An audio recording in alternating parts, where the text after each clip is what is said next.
You are listening to Over and Back's Basketball Mysteries of the 1970s. Today's mystery is, what were the key ABA and NBA battles on and off the court? Before we continue the show, I want to tell you about a new HP Network podcast. You know that Nylon Calculus is the place to go for smart but accessible analysis of all things in the NBA. And now there's a new podcast called Nothing But Nylon. Hosted by Kevin Farragon, it is a place where NBA writers and researchers discuss their ideas and talk hoops and analytics. Check it out at nyloncalculus.com and on the Harbor Paroxysm Podcast Network. All right, welcome back to Over and Back Classic NBA Podcast. I am Jason, and welcome back, Reinis Lacis, to the program. Reinis, thank you so much for coming back. It's great being on again, and it's great to have the opportunity to talk about the ABA, a truly exciting league. So I'm excited to talk about the league again. So we're going to chat about the battles between the ABA and NBA, both on and off the court. We'll start with on the court, and talking about the history of some of the exhibition games and the super games that the ABA and NBA played together. Remember, the ABA has a fantastic article on this, which I'll link to in the show notes, which everyone should definitely check out. But the Interleague Games began in the summer of '71. It was a time in which it looked like there was going to be a merger between the two leagues. In fact, there was a plan to have one that would include all the ABA teams except for Virginia, so 10 teams added to the league. Teams agreed to preseason interleague games for the first time. The merger talks eventually fell apart, but they decided to keep playing the games anyway. It was also during the summer. There was also an ABA-NBA Interleague All-Star game, which the NBA won in a close game, 125-120. We'll get into the details about that in a little bit. Most of the early interleague games were played in ABA cities. The NBA teams didn't really want to legitimize the ABA teams by having them play at their homes, so the results were not publicized by that much for the NBA because they didn't want to legitimize the ABA, and by the ABA because they pretty much in the first few games they went mostly the NBA's way. What do you think about as far as what it meant to the ABA at the time, as far as, playing the interleague games? Do you feel like that was something that, even though the results didn't go necessarily well for the ABA, that was important to the league just to be on the map a little bit more by playing the NBA teams? Well, looking back at it, yeah, I do think that it was an opportunity they really appreciated. The merger talks obviously didn't go through, but at least this gave them a chance to actually compete with NBA teams and sort of remind about their existence. So even if the NBA if particular franchises didn't really acknowledge the results and perhaps didn't talk about them, I think that it meant a lot for the players, because you could sense that they wanted to prove that they did fit in that same professional basketball landscape. And even if the victories didn't come as often as they would later on, the teams that became victorious in particular matchups, I think it gave them great pride that they could step on the same court as NBA players and prove to them that they are just as good or even better than their competitors. Yeah. As you mentioned, the later years, the ABA pulled ahead, and they won the overall rivalry 79-76, and only 2 games refused to schedule exhibition games with ABA teams, the Lakers and the Cavs. The Cavs are an interesting inclusion there. Jack and Cook, I think Cook was fairly staunchly anti-ABA, but it's interesting that the Cavs were included in that. I don't know if there was. Maybe part of that is because there wasn't really an ABA city that close. Although, Indianapolis is close enough, you would think there would be at least some interest there. But there were, no games there, so that's sort of interesting that they were included in that. Yeah, what boggles my mind is that there were owners like Red Auerbach, well, not owners, but the people who ran organizations like Red Auerbach, who publicly dismissed the ABA and its players, but they would still play games from that very first summer on, and or I guess it mostly happened in autumn. But why the Cleveland Cavaliers didn't participate in any of these, I'm not certain about that as well. But most of the other teams, but despite the the conflicts they might have had, they pretty much faced ABA teams from the very first season that those games happened. Yeah.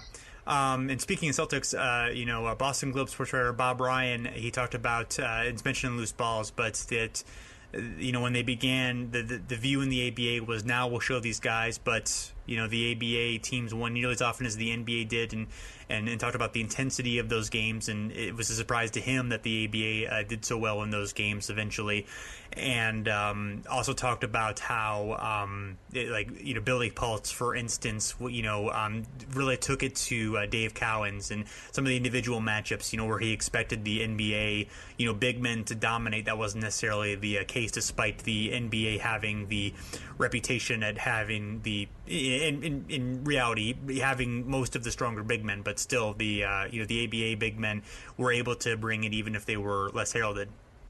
And as you go through these accounts, it's also a fun exercise to think about the validity of the particular the opinion particular people had, because obviously the ones on the side of the NBA say that the games mattered more to the ABA franchises and that it was more so an exhibition for NBA teams, while others on the ABA side would point to like Larry Brown and in Loose Balls, he would point out that, hey, Tommy Heinsohn was saying that the Celtics aren't trying to win as much as we are, yet he would play his regulars 34 to 40 minutes. And obviously there are different accounts and different opinions, but all in all, it seems like the games were competitive enough because at the end of the day, the NBA also, I assume, didn't want to lose to a league they looked down upon, or at least some people looked down upon on it. Yeah, although Bob Nedelicki, when he was on, he talked about how he didn't really think that there was necessarily that much extra intensity during those games. The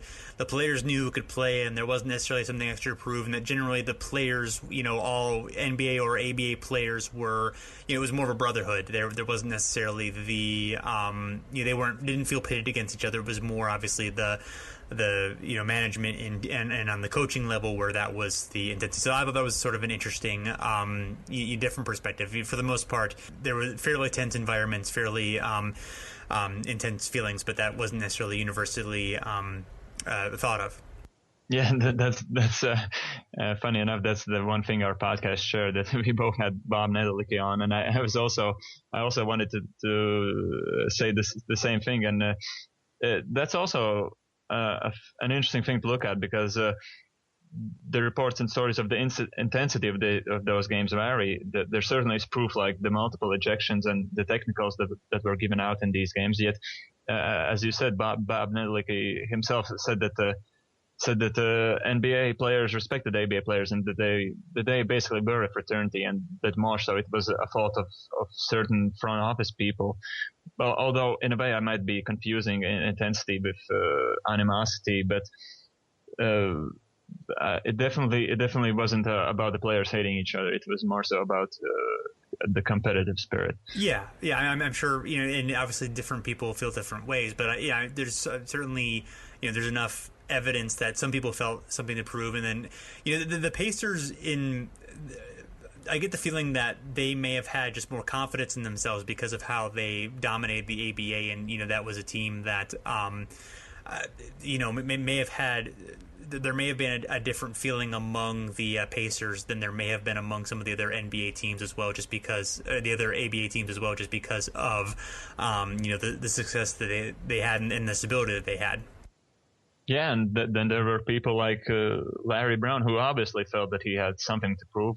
I suppose it was his payback for being too short to play in the NBA, or for them banning his buddy Doug Moe due to that alleged point-shaving scandal. But he of course had to mention that fact. I'm talking about Larry Brown here, that they beat the Knicks before their championship year in 72 and 73, and in fact, I went through the scores, and Brown's Carolina Cougars had a record of 9-3 the 2 years he coached there.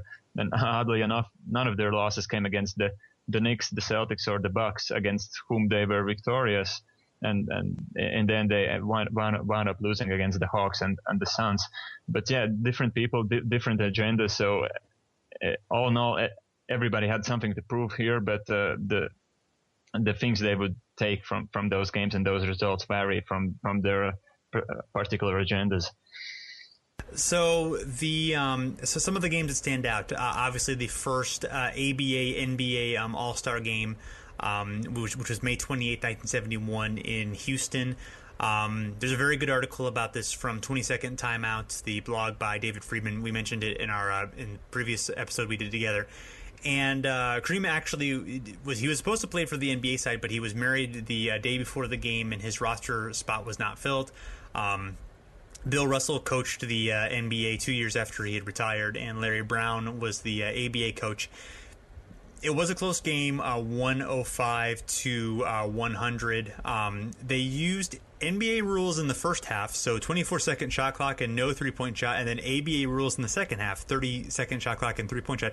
I guess that gives the ABA a slight advantage because the strategy of the three-pointer at the time, for the most part, was you shot it if you were behind, in the fourth quarter. A lot of coaches didn't like to use it beyond that. Some coaches did, but so I guess there was a slight advantage there for the ABA, although I guess the NBA, they can use the three-pointer just as much. They're just not used to it. And the NBA led at halftime, 66-64, after Elvin Hayes made a buzzer beater. And then the NBA had a 10-point lead in the fourth quarter. Rick Barry and Charlie Scott, however, helped rally to them within a point, 47 seconds left, and then Oscar Robertson and Clyde Frazier sealed it with some free throws down the stretch. And while Frazier had a game-high 26 points and won a car as the game MVP. So I'm sure he needed another car, especially living in New York. But but he certainly a very competitive game. One interesting note here that I hadn't known about before reading is that the referees were from the NBA, and in the fourth quarter, the NBA All-Stars attempted 31 free throws, which would have been a single game regular season record at the time.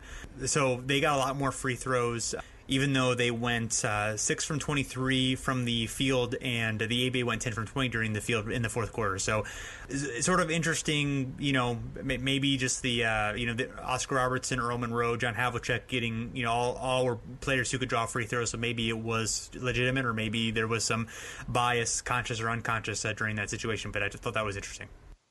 Yeah, an article for the Houston Chronicle by Michael Murphy. I'm pretty certain I found this at remembertheaba.com, and even if I didn't, it's any moment is a good moment for a shout out for that page. But yeah, the article contained the claims by Mel Daniels that they were NBA refs and the calls started going against them, and that they played well, but the situation with the refs kind of ruined the game. And yeah, it's sad to hear that, and there is seemingly some credence to his words, but there might be some revisionist history to that, because Mel also was quoted as saying that they had them down big, and from what I can tell, it was a back and forth game. So yeah, who knows? Probably there's a bit of truth to both sides. This one I don't believe we have footage of, so no one's going to be able to prove anything here. But the fact that it was such a close competition is certainly speaks well. I mean, I think probably the expectations heading into it from a lot of people were that the NBA would wipe the floor with them, but obviously the ABA certainly put a good competition, and from what we know of the time, I mean, the NBA was in 71, the NBA was probably still clearly the stronger league, but the top-end talent for the ABA was just as good as the top-end talent for the NBA, so that certainly fits in with that.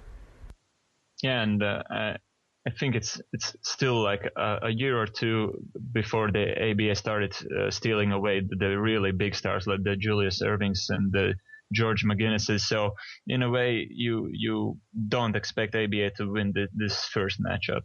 Yeah. And the first actual exhibition game, September 21st, 71, the Milwaukee Bucks beat the Dallas Chaparrals. Kareem does play in this game. He has 32 points in the game, and McCoy McLemore for the Bucks hits a game-winning jumper with 11 seconds left in the game for to cap it off. But the Dallas, not a particularly good franchise during this time, so it's interesting that ended up being the team that was chosen. The Bucks, of course, were coming off of a championship in '71 and were an extremely good team. So. A couple other games that stand out to me are one, a Sonics 117-93 win over the Pacers. This is actually the only interleague game that was booked in an NBA arena in '71. And oddly, the Pacers did not do well in the early exhibitions from '71 to '73, in which they won 2 championships and were a very good team the other season. They went 2-13 and were actually 7-15 overall in these exhibition games, which I guess maybe the Pacers just did not have a lot of intensity going into this game. Maybe that's what Neto was talking about, the fact that maybe they didn't really care so much about it. And they lost a lot of games to the Pistons of all teams as well, who were not really a great team for the most part during that time. So I found that interesting. Yeah, and perhaps they just play the games at the wrong time, because even though 71, 72, that's still a very good Indiana team. The NBA, ABA interleague games coincide with the downslide of Roger Brown, and if Indiana had played against particular NBA teams like 2 or 3 years ago, when probably they also would have more to prove, as you already alluded to, maybe they would have had an easier time back then. But all in all, yeah, that's still a very good Indiana Pacers team, and if the games matter, they probably should have had a better record and would have achieved that.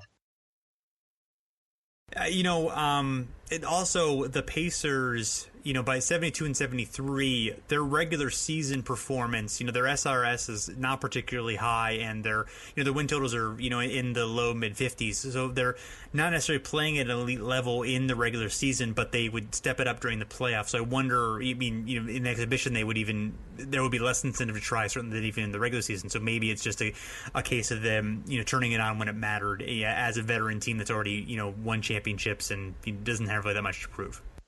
Yeah, and they're playing 82, 84 game seasons, and most of their star players would play like 40 or 38 minutes for Slick Leonard. So yeah, you can't even blame them that some games in the September wouldn't matter as much for them.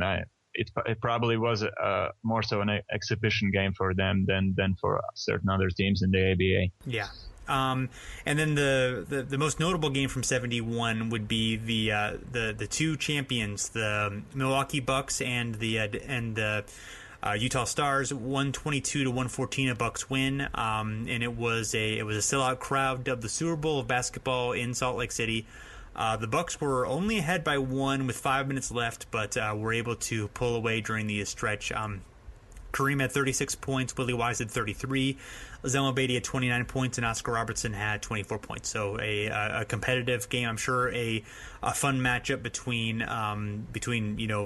Kareem, who was transcendent, and Zelmo Beatty, who had an awesome season. One of the best seasons of the '70s, honestly. Even though in obviously first career he was very good, but not in Kareem's class as a player. But that certainly would have been an interesting matchup.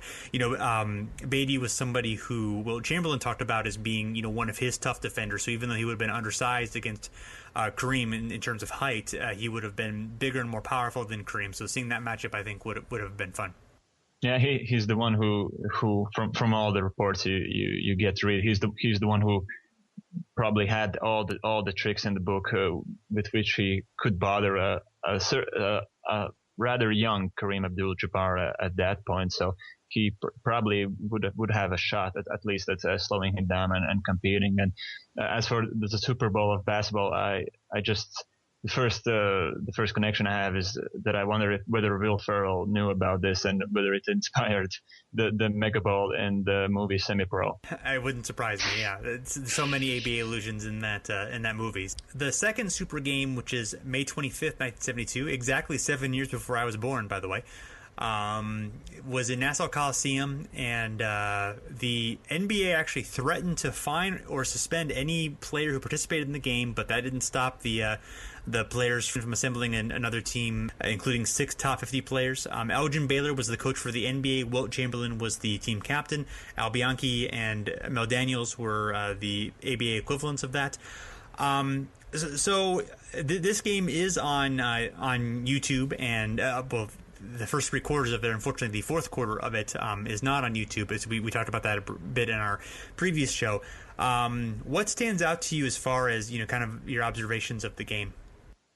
Yeah, there are a few things. First off, I'm blanking on the name. What was Donnie Freeman takes a charge in first quarter on Archie Clark. So that definitely tells you something about All-Star games back then. You wouldn't see anyone taking a charge in 2016 in the All-Star game. And what I found interesting was that the ABA actually was quite dominant in the first half, and they had a lead of 49-30 after some quality play from Julius Erving, Ralph Simpson, and George Thompson. I believe those were the 3 main guys who sparked that run. But the NBA kind of cut the league down before the half. It was down to 6, and the recording of the game we have has 3 or 4 player interviews.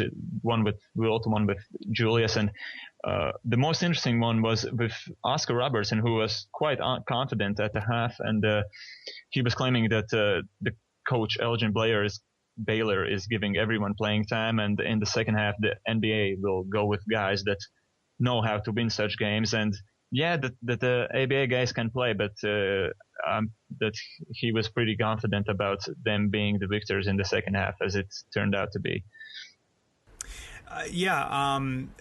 And this is, I think this would be the only, unless they played some time during the exhibition, I didn't check that, but this would only be the only game with Julius Erving and Connie Hawkins on opposite teams, at least in professional game, even though it's an exhibition one. Yeah, it must have been the battle of the 2 claws, the guys with the big hands back then. Yes. And Julius actually, the disappearance of him actually ends up being not disappearance, but the lack of his playing time actually ends up being the big thing about this game, as Hot Rod Hundley actually talks about it during the broadcast. He doesn't seem to be one of his coaches, Al Bianchi's top 5 guys, so he doesn't play almost any minutes in the third quarter, during which the NBA turned it into a back and forth game, and we don't know actually what happened in the fourth quarter, as there's no recording of it, but it does seem like the ABA was playing the best with Julius on the court, and they sort of let that lead slip when he was on the bench. And what's most amazing is that Al Bianchi was his coach at Virginia, so you would think that he would actually play Julius more than he would play the other guys. So that sort of seems confusing to me. Yeah, I'm a little bit surprised as well. Yeah, 20-second timeout does have an account of the fourth quarter, even though the footage is missing. But at the end of the game, Rick Barry hits a 3-pointer with 13 seconds left to cut the NBA's lead to 1, and then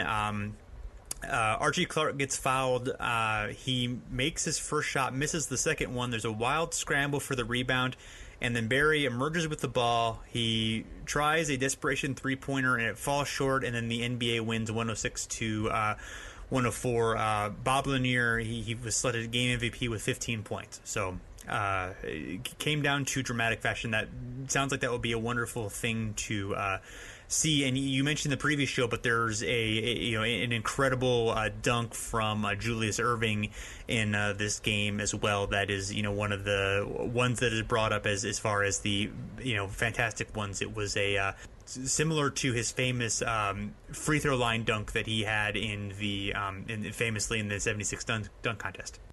Yeah, and the fact that he pulled off in a real game situation with Oscar Robertson right nearby, or at least somewhere involved in the play, it makes it even more miraculous. And it's almost like somebody's, I don't know, it's the fact that this game exists for the first 3 quarters and there's none footage of the fourth quarter. It's somebody's playing a trick on us. I don't know. Yes. And actually Julius does appear to dunk in the second quarter, or at least it seems so, judging from the reactions of Don Criqui and Hot Rod Hundley. But this game does have some temporary problems in regards to the video track. And the one time he does something as spectacular as that during the first three quarters, it's also invisible to us. There are a couple of layups there, but the two dunks he made are the ones which we can't see. You're right. Somebody's playing a trick on us, unfortunately.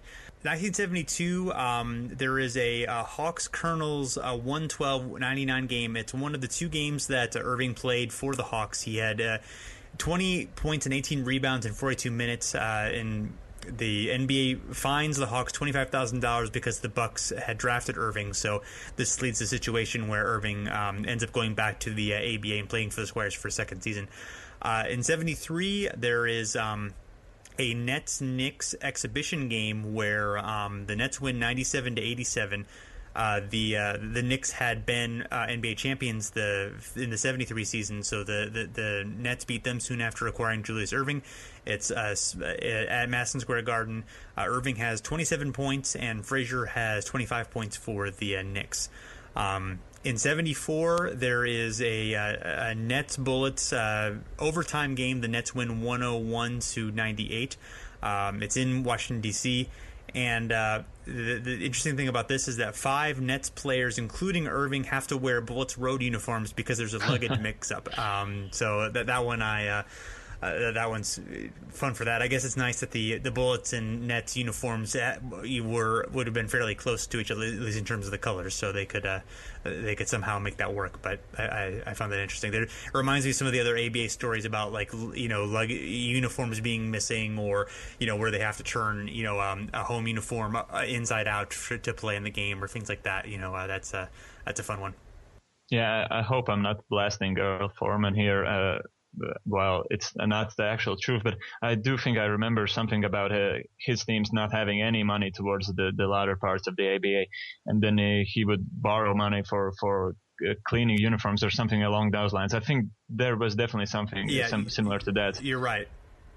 Yeah, it's I believe that the sheriffs or police show up and are wanting to basically repossess the uniforms because of the cleaning bill, and then I forget who it might have been Dick Tinkham or somebody who is quoted often in the book, who was a executive for one of the teams. Basically, is like you're not really gonna you're not gonna stop us from playing this game. We're just gonna give them the road uniforms, so you might as well you kind of smooth things over, and eventually he was able to pay the bill. But yes, it's one of those.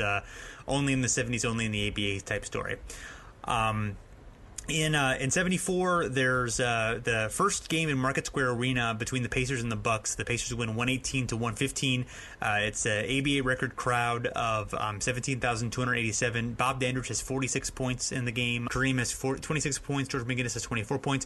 You actually talked to Bob Nadalikli a little bit about this game in your podcast with him. Is there anything that stands out to you that beyond what I just said? Well, all of the accounts just have glowing reports from Pacers fans. It really is for an exhibition game. It really goes down in Pacers history as a monumental game, and it speaks to the probably the event of opening up a new arena was important, but it speaks to the fact how big the showdown was between the Bucks and the Pacers. And mind you, the Pacers are sort of towards the tail end of their fairy tale. It's the last season of George McGinnis, and he didn't have that good of a supporting cast. So them pulling out this victory is something that goes down in Pacers history as a fine moment. So yeah, I definitely wanted to touch on this game. It is one of the most I don't know famous ABA NBA contests. In 75, there's a few that are interesting. The last season where they would have done exhibitions before the merger, the Stars beat the Sonics 122-119, and the two teams combined, and I can hardly believe this, for 119 shots from the free throw line during the game. Leonard Gray for the Sonics is ejected for punching Steve Green of the Stars. Ron Boone has 23 points, which I can't even imagine how what the story behind that was. I couldn't find anything more about it beyond that, but that's definitely. I'm glad that one doesn't have any video footage, quite frankly, because I think that would set basketball back quite a bit if we were able to see that. 75 also has the matchup between the previous NBA and ABA champions, the Colonels and the Warriors. The Colonels win 93-90. Actually, surprisingly low attendance. Only drew 88,000 in Louisville. Marv Roberts at 20 points for the Colonels. Artis Gilmore 14 points, 11 rebounds. Rick Barry has an off game, 9 points of 3 from 11 for the field, and a 3-point air ball with 31 seconds left in the game. So the fact that the Warriors kept it so close despite Barry playing so poorly, they made it pretty competitive. The Colonels obviously able to pull that off. Issel must have been traded at this point, because this would have been during the offseason when he was traded first to the Claws and then ended up at the Nuggets. So so the Colonels would not have been at full strength, but still, interesting game nonetheless.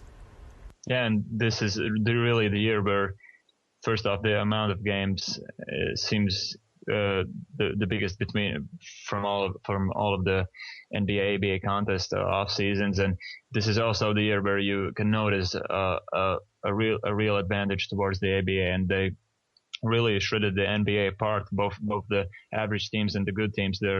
I'm not sure of the record, but they were quite dominant this off, and which would ultimately be the last off season. Yeah, you're right, and which is interesting because several of the ABA teams, of course, are about to fold, and they're very weak on the court. As we mentioned, the ABA was kind of top heavy at this point, and the premier franchises were very good, and the bad franchises had very little talent. So the fact that even the lesser teams seem to do pretty well is interesting.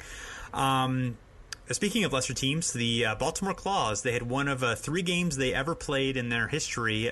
They lost to the Sixers 103-82. Doug Collins had 28 points for the Sixers. I'm not sure if Dan Issel actually played in this game or not, but I know I'm not sure he was on the Claws franchise, but I'm not sure he ever actually played a game for the Claws. I can't remember if he ever mentioned that, and if that was ever mentioned in Loose Balls or any of the other articles I read in the Claws. But I'm actually sad about the fact that they could have played at least one game as the Baltimore Hustlers, and it never happened. That this would have been the time to do it. Yes, that would have been glorious. Yes. The 75, it sounds like a very fun game between the Warriors and the Nets. Warriors won 119-114, and Rick Barry had 49 points and Julius Erving had 43 points. I can only imagine the duel that those two had, but that sounds, of any of these games, that may have been the one that I would like to see the most. Yeah, probably.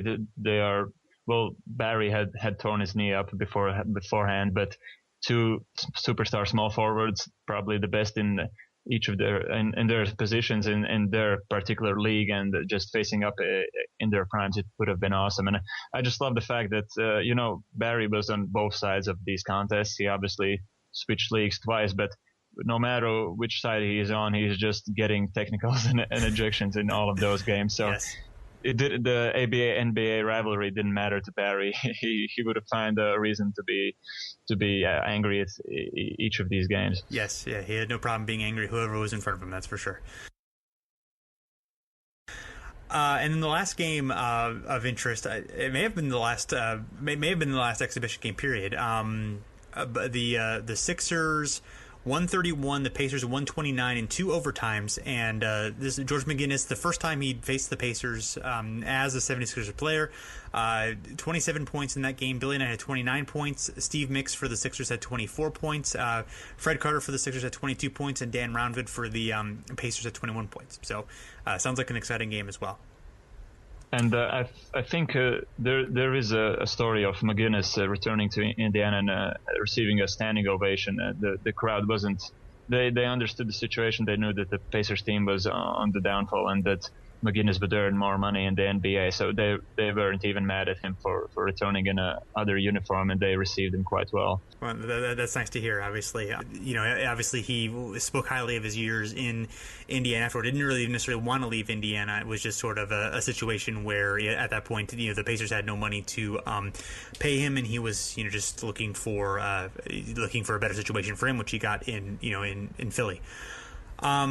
So looking at the theoretical finals matchups, if we took the team that won the NBA championship and the ABA championship for each years that the 2 leagues were in existence, going head to head, we just wanted to touch on a little bit.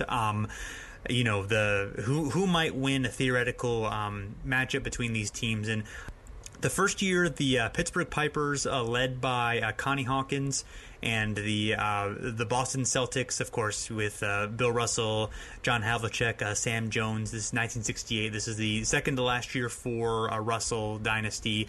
So the Celtics are still a strong team, but are aging.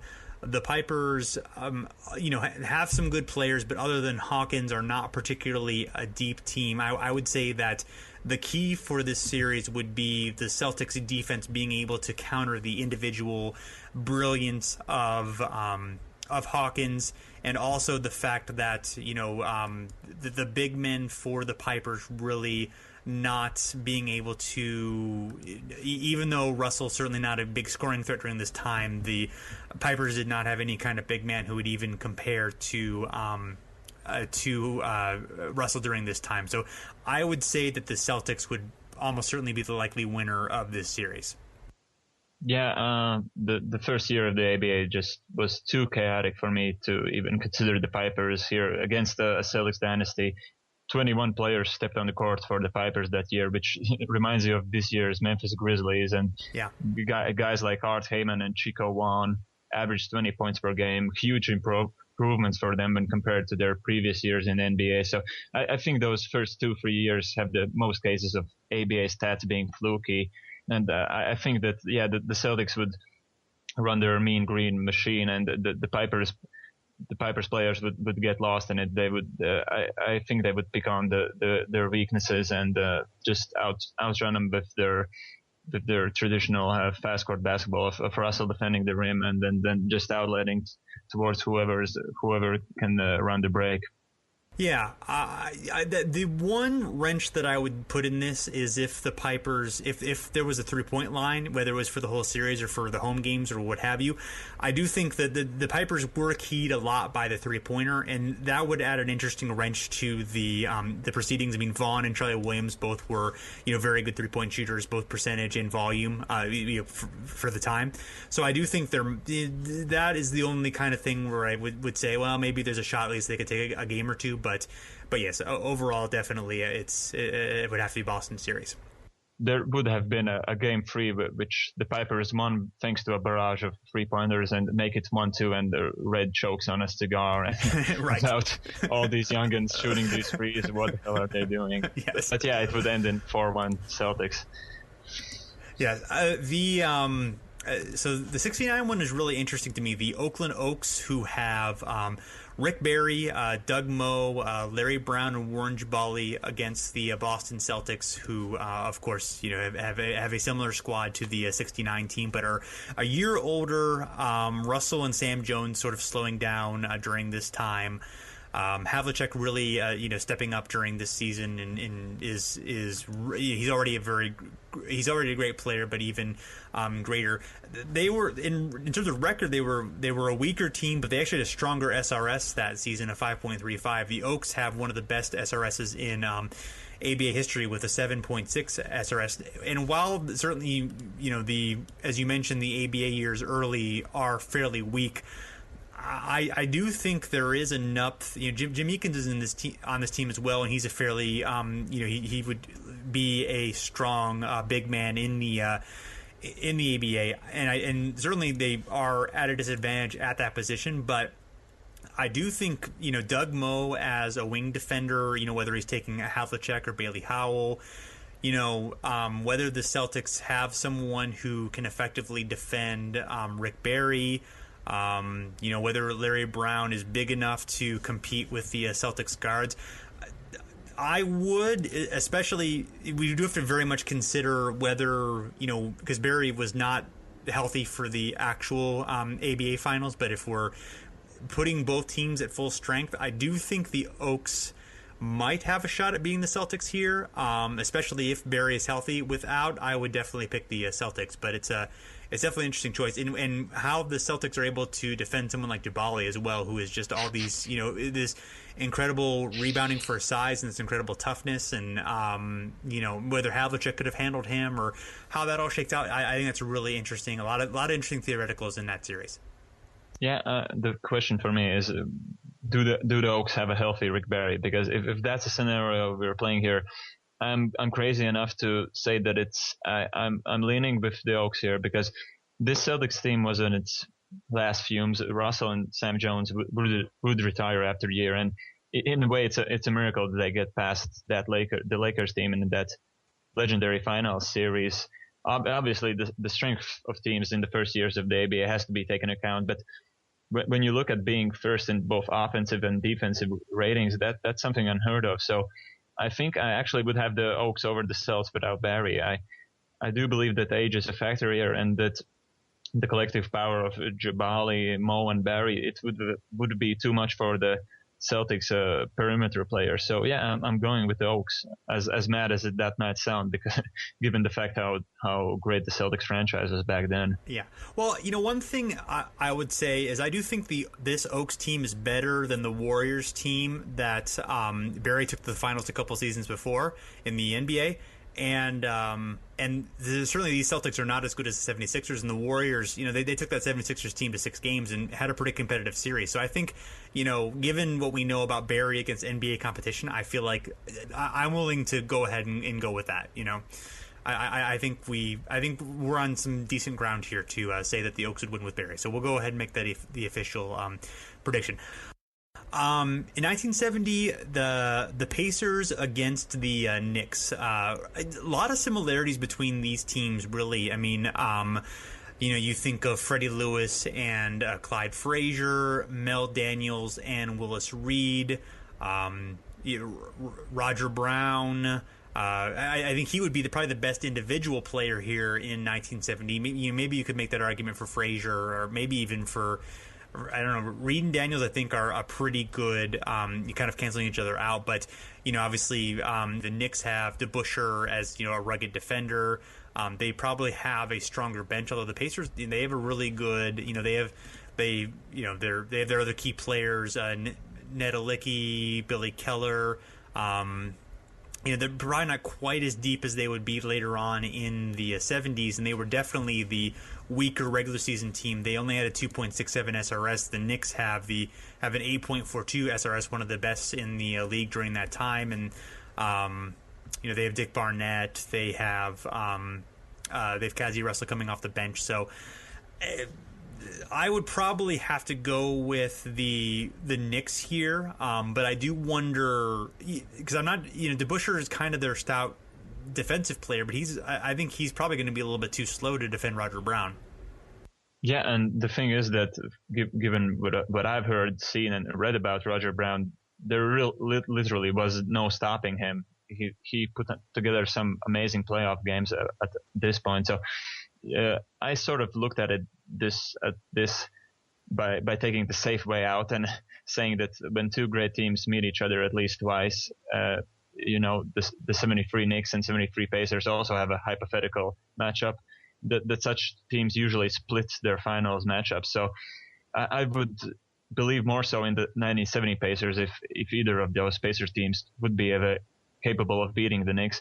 And I'd bet on Roger Brown in his prime being able to score despite whatever the Knicks can put up against him, in this case being Dave DeBusschere. Yeah, one thing that Frazier would have that size advantage over Lewis, because Lewis was about 6 foot, so that would be big. Also, Reed's outside shooting might give him an advantage over Daniels, although I think Daniels would probably be a bit of a better rebounder. So, yeah,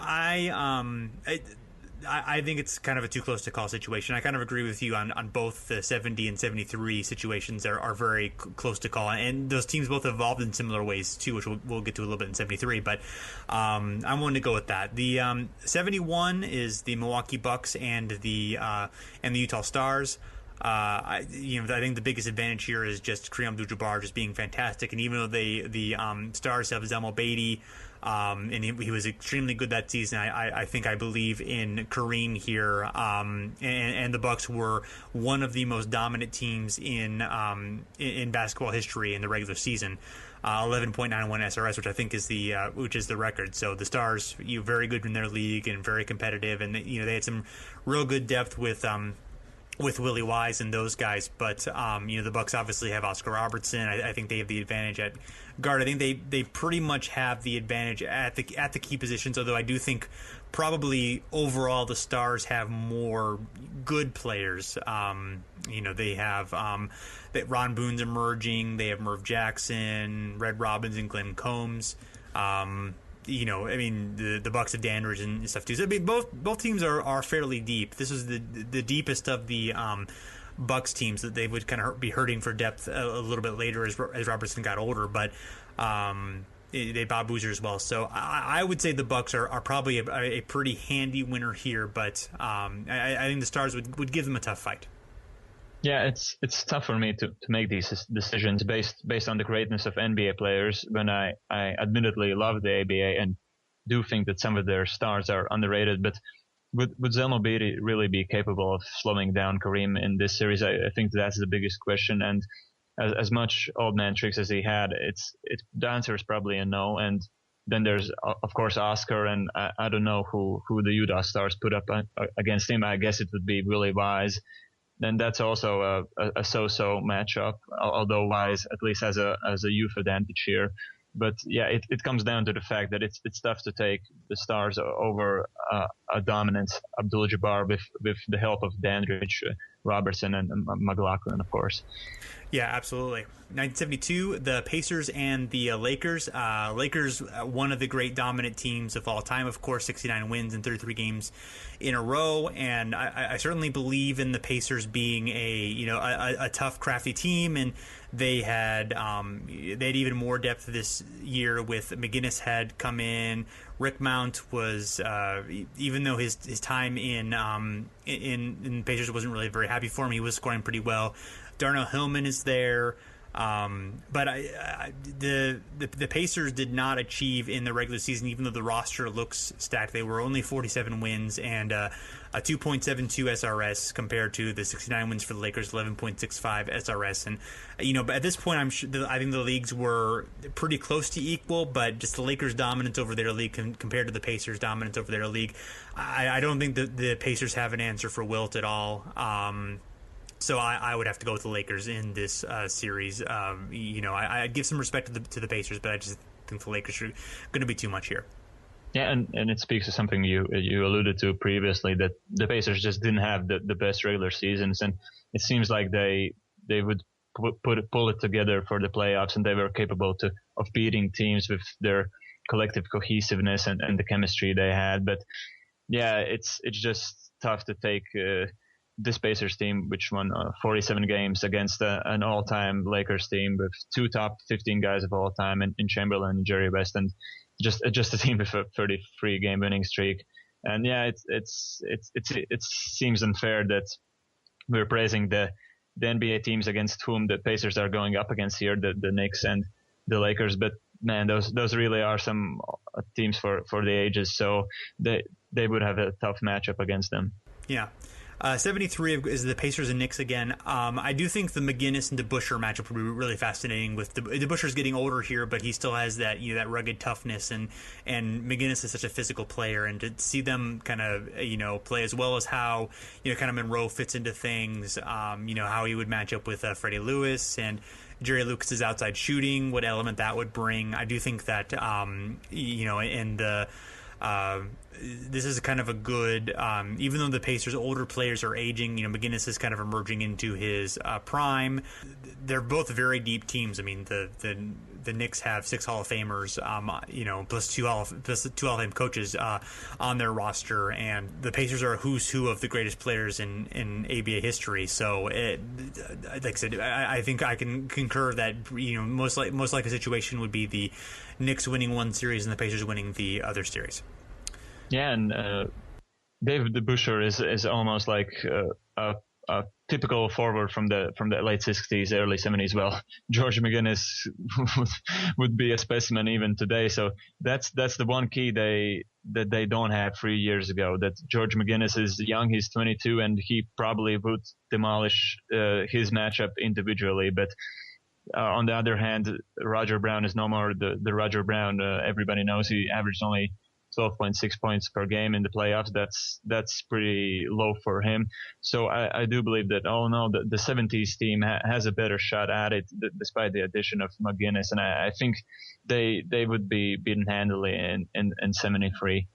They are just too old for me. The 74 team matchup is the Celtics with a 3.42 SRS, having Dave Cowens, John Havlicek, of course, JoJo White, Paul Silas, and the Nets with Julius Erving, Larry Keenan, Billy Pultz, Brian Taylor. The Nets, a very young team. The Celtics are Havlicek and Silas are older. Cowens and JoJo White are more in their prime. So this is a tough one. I don't know if anyone on the Celtics is really equipped to stop Erving, but I do think that the depth and experience for the Celtics obviously is certainly an advantage. Yeah, and in my opinion, the Celtics core is a bit better, so a lot of it would depend on Julius and whether he could be the best player in the series, since it should be somewhat close. And for a lot of times, Julius showed that he could do that, but the Celtics might be a bit too steep of a hill for him to climb alone. So I'm leaning more so Boston's way because of their collective talent. But on the other hand, this team with Larry Keenan and Billy Pultz and Wendell Ladner, I think it's deep enough for the Nets to have a decent shot. We'll get to 76, but they don't have that amount of depth that time around. So I think the Nets would have a decent shot. And for what it's worth, the Celtics beat the Nets before the 73-74 season by 19, thanks to 37 points by Havlicek. So that shows what I know. But I think they could compete. But yeah, overall, I think the Celtics are better. Yeah, I would agree. I think it's fairly close to a toss-up, but it would depend on how well the Celtics could contain Erving, or just contain the options around him, and make him not necessarily be as complete of a player. So, but that would be a fun one. That's one of the series I would enjoy the most.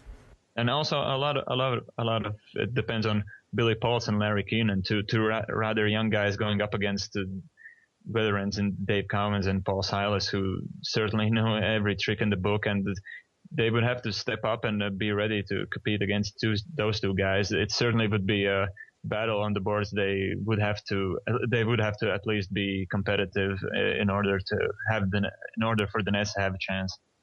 Absolutely. So 75, the Golden State Warriors with a 2.86 SRS, the Kentucky Colonels 6.24. I think the biggest keys here are just Artis Gilmore. The Warriors do not really have a great option for defending him, but then again, the Colonels had been upset a few seasons before by the Rick Barry-led Nets, so I do think Rick Barry had proven himself to be a problem against the Colonels, and that would be a tough situation for them.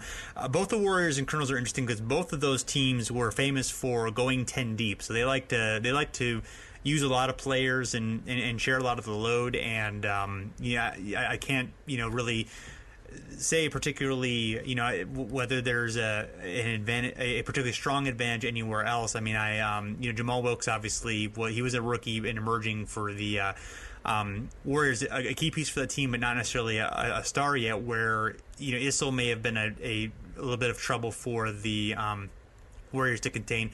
Dampier, aging at this point, still effective, but not quite the player that he had been. But whether like a Butch Beard can contain him, a lot of interesting matchups. I do think that the Colonels, just based on their regular season success, I would definitely place them as a favorite. And again, it would be hard for them to stop Gilmore, but there's enough uncertainty there where I would at least would think about it.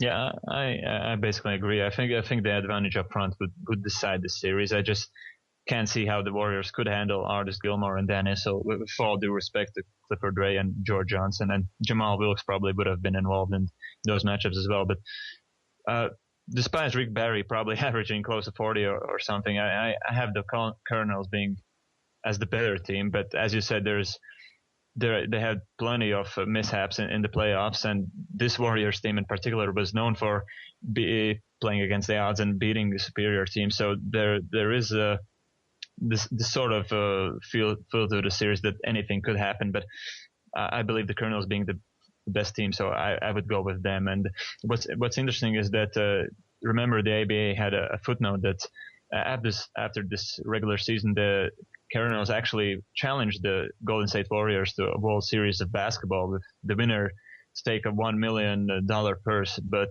the Warriors reportedly refused the challenge, although they did wound up playing next fall with the Cardinals winning by 3. That's the game where you mentioned where Barry shot a 3-point air ball with 31 seconds left in the game. So I don't know whether they decided to play either way or something did actually happen in regards to the TV revenues generated during that game, but there was an actual matchup between the two of them. Yeah, it's kind of neat that they did play. I mean, one of the two, I believe it's 2 instances of the champions playing each other, in the season afterwards. So the last one, the 1976, would be the Boston Celtics, 2.25 SRS, and the Nets with a 2.56 SRS. As in 74, I think the key differences are the better depth for the Celtics, but with Erving's individual brilliance. The Nets are a more experienced but not quite as talented team. The Celtics are aging at this point. Havlicek is 35, and so you're getting to a point. JoJo White's 29. Very good team, but it would be tough. I think that Erving being even further into his prime and even further into his brilliance and the way that he played in 76, I would probably give it to the Nets in the situation, but it is very close. And I do think the Celtics still have the overall team, but I think I feel like I can count on Erving here even more than in 74 to be able to kind of pull it through.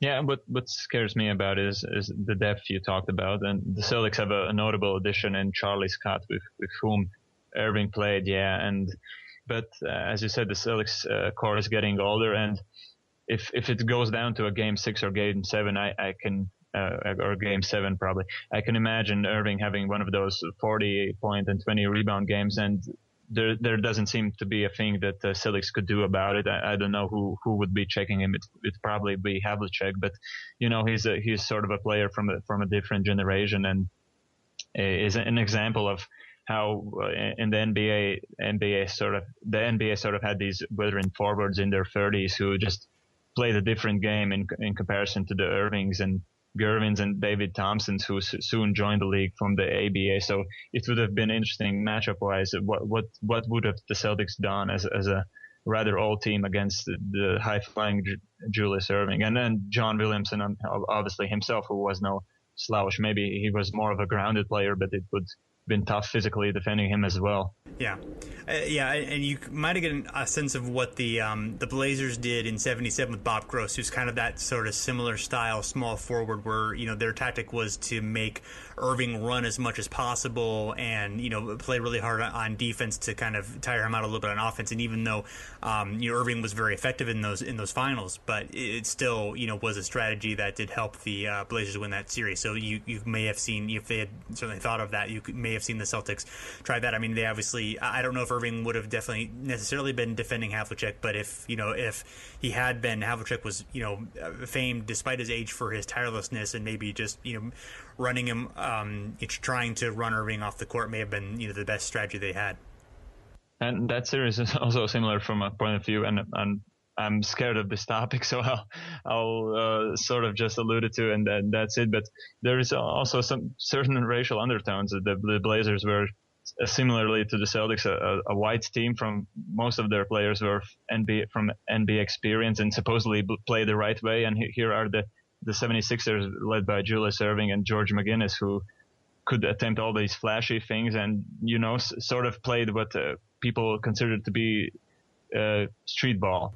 Yes. Well, and ironically, of course, the 77 season, once Erving's in the NBA, the Sixers beat the Celtics in a 7-game series in the 77. A similar Celtics team versus, obviously a team dominated by Erving, and then in that case the more street ball team, won the series against the vaunted Celtics. So even though in the finals it worked out differently because obviously the Blazers had more talent and balance, but Erving was the one who finally dethroned the Celtics from the top of the NBA, which, so some interesting irony there.